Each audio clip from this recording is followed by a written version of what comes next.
வணக்கம். 90s கிட்ஸ்க்கு one of the favourite ஆல்பம்னா அது இந்தியன் ஒன்.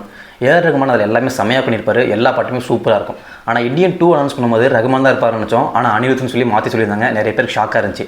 ரகுமான் மாரி போட முடியாது, அனிருத் என்ன பண்ண போகிறோன்னு சொல்லி நிறைய பேர் பயந்தாங்க. அதுக்கு முடிவு கட்டுற விதமாக சண்டே அன்றைக்கி ஆல்பத்தை ரிலீஸ் பண்ணிட்டாங்க.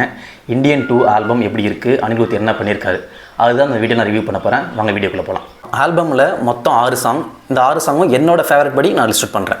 ஃபஸ்ட்டு எனக்கு ரொம்ப பிடிச்ச சாங்னா கேலண்டர் சாங். இந்த சாங் வந்து எப்படி போட்டிருப்பாங்கன்னா ஒரு வெஸ்டர்ன் ஸ்டைலில் போட்டிருக்காங்க. சாங் கேட்கவே செம்ம ஸ்டைலாக இருக்கும். லைன்ஸ்லாம் ரொம்ப பிடிச்சிருந்துச்சு எனக்கு. நடுவில் கூட ஒரு லைன் வரும், உலகமே மூட்டை பூச்சி நான் ஒரு மத்தாப்பு பூச்சின்னு. அந்த லைன் கேட்டதும் செம்ம கேட்சாக இருக்கும். ஒரு சில சாங் கேட்டதையும் பிடிக்கும்ல, அந்த மாதிரி இந்த சாங் கேட்டதையும் பிடிச்சிடும். செகண்ட் பார்த்தீங்கன்னா சகா சகா பிஜிஎம் செம்ம பீட்டாக பண்ணியிருக்காரு. எனக்கு ஹெட்ஃபோன்ஸ் கேட்கும்போது சூப்பராக இருந்துச்சு.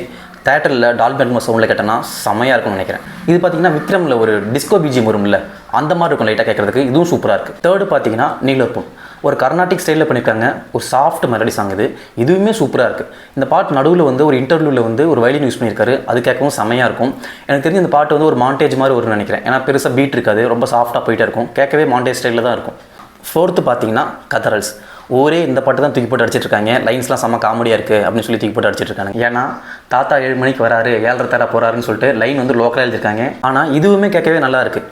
ஒரு லோக்கல் குத்து சாங் மாதிரி போட்டிருக்காங்க. லைக் மெர்சலாயிட்ட இருக்குல்ல, அந்த ஸ்டைலில் பாடியிருக்காரு அனிருத். எல்லாரும் தூக்கி போட்டு அடிச்சிட்ருக்காங்க. கடைசியில் இந்த பாட்டு தான் எல்லா ரீல்ஸ்க்கு யூஸ் பண்ண போகிறாங்க. இந்த கிரிக்கெட்டில் தோனிக்கு விராட் கோலிக்கு ரீல்ஸ்க்கு சாங் யூஸ் பண்ணும்ல, அது கண்டிப்பாக இந்த பாட்டு செம்மையாக மேட்ச் ஆகும், சூப்பராக ஹிட் ஆகும். இதுவும் ஃபிஃப்த்து பார்த்தீங்கன்னா கம்பேக் இண்டியன் சாங். இந்த சாங் கேட்குறதுக்கு லைட்டாக ரைம்ஸ் மாதிரி இருக்கும். எனக்கு வந்து இந்த வீரமில் ஃபஸ்ட்டு சாங் ஓப்பனிங் சாங் வரும்ல, எங்கள் டென்ட்டு கொட்டா ஜோருடான்னு சொல்லிட்டு அந்த லைன் நடுவில் கம்பேக் இண்டியன் போட்டாமல் இருக்கும். எங்கள் டென்ட்டு கொட்டா ஜோருடா கம்பேக் இண்டியன், எங்கள் ஊர் வந்து பாருடா கம்பேக் இண்டியன், அப்படி போட்டாமல் இருக்கும் எனக்கு கேட்குறதுக்கு.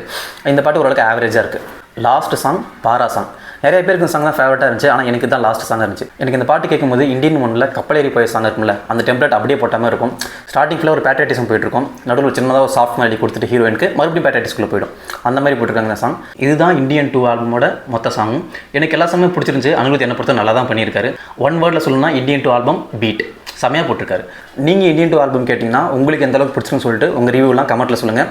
வேறு ஒரு நல்ல வீடியோவில் வந்து உங்களுக்கு பார்க்குறேன். Until then bye from no spoiler. Cheers.